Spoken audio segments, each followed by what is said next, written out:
Okay, in this video, I'm going to ask you for 10 minutes of your time to take control of all your Google data. So it's a practical privacy guide, really.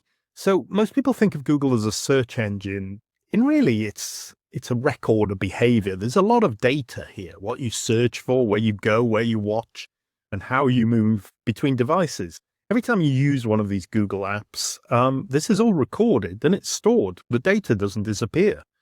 And it's used to build a picture of your habits over time. And you may be surprised to find that pretty much all of it is probably online, unless you've done something about it in the past. Now, Google calls this convenience, and to be fair, it does work. But most users never look at what's being logged and stored, and they never change the default settings. So I'm going to show you how to do that. You can have a look at some of the data that's stored about you, how you can take control of it. It takes about 10 minutes or so. What I'll do is I'll show you practically how to do it, and then I'll tell you a little bit about it after if you want to watch the video for longer. Okay, so the site you need to go to is called myactivity.google.com. Now, I'll put a link in the description below. It's pretty unexciting at first look, but it is very, very important, and there's an awful lot of data stored here about you and probably over years. So, it's called My Google Activity, and there's some important settings you need to change. Now, the first one, and this one is really important, and it'll be turned off probably on most of you unless you've been to this site before, is called Manage My Activity Verification. Now, what this does is require a password to access all this Google data on this particular device. Now, if you just use your laptop and nobody else uses it, or your desktop, probably not quite as important, but if you ever travel anywhere or use other devices or log into something else or allow other people to use your PC, this is really important. Basically, if you don't set this require extra verification button here, now it's defaulted here, don't require. So basically anybody can go onto, for instance, this laptop and look at all my Google data if they didn't without a password or anything. Anybody could use it. So it's important to require extra verification. Then at least it password protects all your search history, all your tracking data, stuff like that. Okay, so that's done. Second thing you'll need to do is just to be able to see all the data properly. You need to scroll down and click on verify. Now this, because I've set a password, will now allow me to I'll have to log in before I can see all the data. Okay, so I'm just going to do that now. Hopefully I've remembered my password. Excuse me. There we go. So I'm logged on now. Now, for instance, now you can see some of my search history. Right. So see, yesterday I was playing around with Google Lens. I saw a nice picture on Facebook called To Saskatchewan. And I looked out how much the flights were from the UK. They were about $2,000, which was a bit, put me out of my holiday list anyway. And then I looked out how to pronounce Saskatchewan, just so I didn't make a fool of myself. And then there was a lot of stuff. I looked up one of these settings here that I'm going to show you. It's a bit confusing about what's on and off.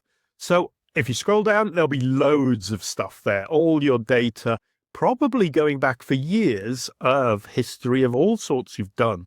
Remember, you could have looked up something very personal and private 2 years ago, 3 years ago, completely forgotten about it. It'll be in that data.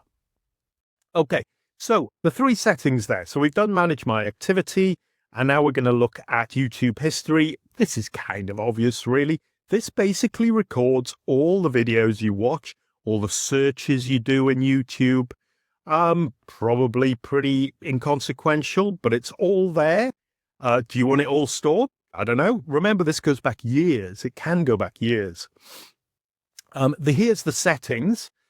So if you turn these on, if you enable them, it'll include all the YouTube. So you'll be able to scroll down and see all the YouTube videos you watch, or anybody with access to this computer. Google will have access to all this data, everything you've searched on YouTube. If you tick that, you actually include YouTube voice and audio activity. Now, it's up to you what you do here. If you disable this or delete this data, your YouTube environment won't be quite as customized. So It'll probably be a bit random, and it won't, the sort of suggested videos won't look great for you. So it depends what you want to do, really.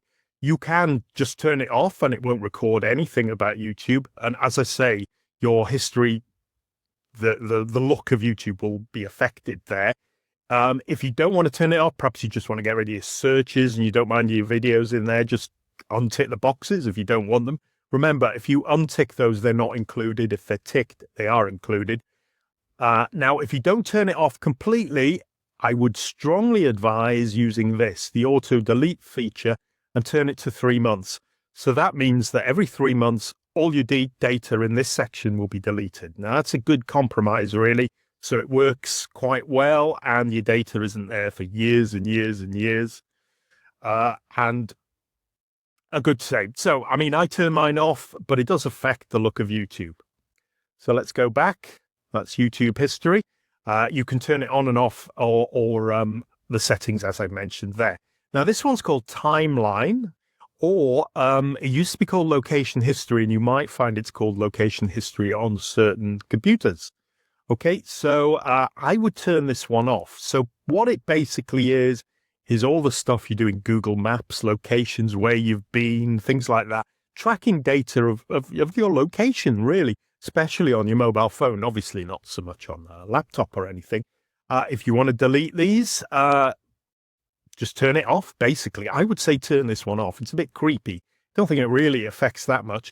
If you've got some reason, there's some app you use and you need Google to have your location, you travel around a lot, something like that, you can customize it.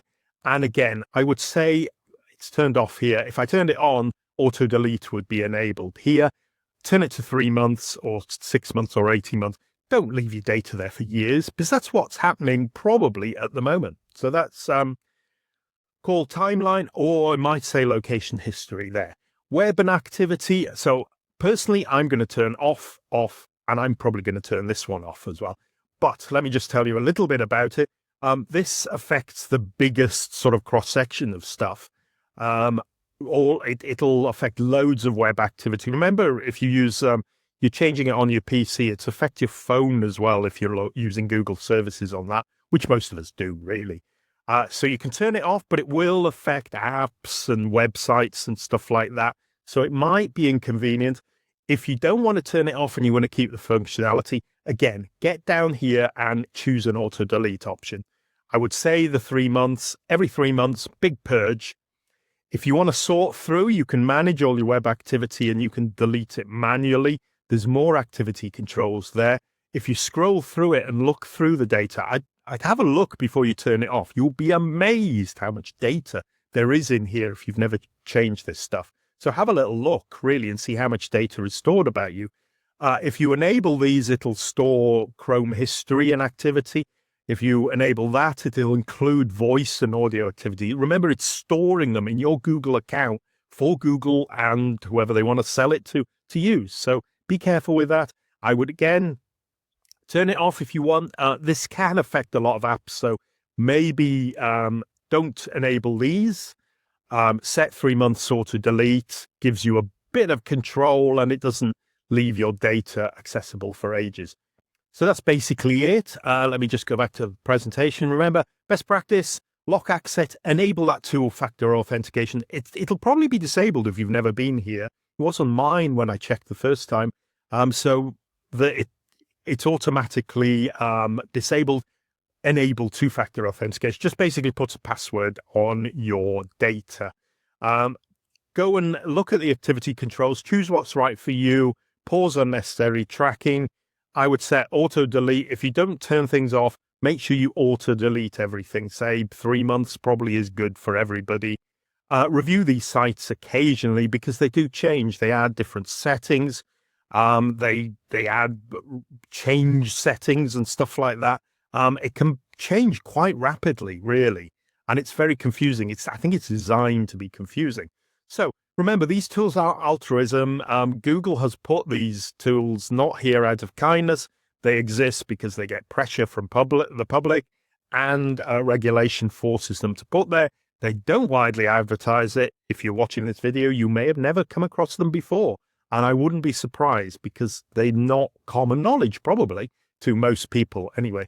So not using them is basically opting into a permanent behavioral logging by Google. So you're saying Google can have all my data and do what it likes with it. So you don't have to quit Google. You don't have to stop using the apps. You don't have to stop using YouTube. Just use the controls that they've given us, and it'll take 5-10 minutes and you'll get back control. Okay, thanks for watching. I hope you all have a great day. And if you've enjoyed this video, please remember to subscribe or like it even. Okay, thanks for watching. Bye for now.